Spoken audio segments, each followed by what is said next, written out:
Mobil listrik, teknologi masa depan, bebas emisi, ramah lingkungan, katanya. Tapi, apa kamu pernah bertanya, apa bahan utama yang membuat mobil listrik bisa melaju? Apa yang dibutuhkan agar baterainya bisa menyimpan tenaga lebih lama, mengisi daya lebih cepat, dan tersedia untuk jutaan orang di seluruh dunia? Kita bicara soal logam yang jadi rebutan banyak negara. Logam yang ditemukan di balik bukit, hutan, dan sungai di negeri kita sendiri. Satu bahan, dua wajah, energi bersih untuk sebagian, tapi mungkin jadi bencana bagi yang lain. Tonton video ini sampai habis untuk tahu jawabannya.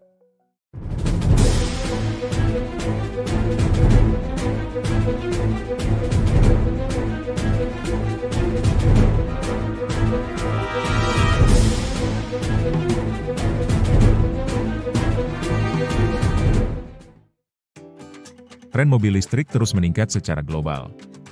Negara-negara berlomba mengurangi emisi karbon, dan industri otomotif beralih ke teknologi baterai. Disinilah logam ini memainkan peran utama, sebagai bahan vital dalam baterai lithium-ion, yang menggerakkan mobil listrik, menyimpan energi surya, hingga memberi daya pada ponsel di saku kita. Secara teknis, logam yang banyak ditemukan di Indonesia ini memang sangat ideal untuk baterai. Ia mampu menyimpan banyak energi, menghasilkan daya besar, dan tetap terjangkau secara biaya. Dengan permintaan global yang terus meningkat, tak heran jika pemerintah mendorong pemanfaatannya sebagai bagian dari transisi menuju energi yang lebih bersih. Dan logam itu adalah nikel. Sebagai primadona baru dalam industri energi, Indonesia, dengan cadangan nikel terbesar di dunia, menjadi pusat perhatian. Hilirisasi industri dikebut, tambang-tambang baru bermunculan di Sulawesi Tenggara, Maluku Utara, hingga Papua. Smelter dibangun, hutan dibuka, dan desa-desa kini berdampingan langsung dengan kompleks industri berskala besar.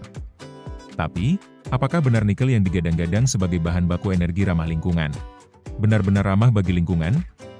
Sayangnya, kenyataan seringkali berkata lain. Proses penambangannya justru membawa dampak lingkungan yang kerap kali jauh lebih besar daripada nilai ekonominya. Dalam banyak kasus, tambang nikel mengubah lanskap secara drastis. Hutan digunduli, tanah dibongkar, dan lapisan tanah merah yang kaya mineral terbuka lebar. Saat hujan turun, sedimen dan limpasan tambang mengalir ke sungai dan laut, menyebabkan kekeruhan, sedimentasi, dan pencemaran logam berat. Data pemerintah menunjukkan bahwa pada 2022 terjadi setidaknya 21 kejadian banjir dan longsor di Sulawesi Tenggara. Bandingkan dengan periode 2005 hingga 2008, sebelum tambang berkembang pesat, yang hanya mencatat 2 hingga 3 kejadian per tahun. Perubahan ini bukan kebetulan, melainkan gejala dari ekosistem yang kehilangan daya serap dan penyangganya. Dan persoalannya tak berhenti di darat. Dampak terhadap kualitas air kini tak lagi sebatas kekhawatiran.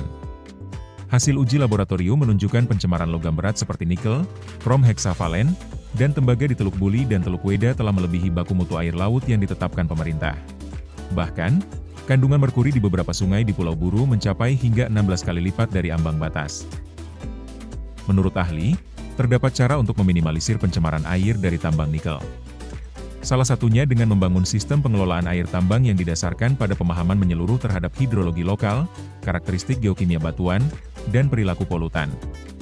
Upaya mitigasi dilakukan sejak awal, mulai dari perencanaan pengelolaan air tambang, pengendalian aliran air di hulu dan hilir, hingga memastikan fasilitas pengolahan limbah beroperasi dengan baik dan terus dievaluasi.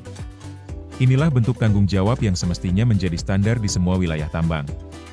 Karena saat sungai menjadi keruh, laut kehilangan ikannya, dan anak-anak tumbuh tanpa akses air bersih, pertanyaannya bukan lagi soal boleh atau tidak menambang, tapi soal, bagaimana mungkin kita menyebut ini kemajuan, jika yang kita lakukan justru merusak ruang hidup orang lain? Tulis pendapatmu di kolom komentar.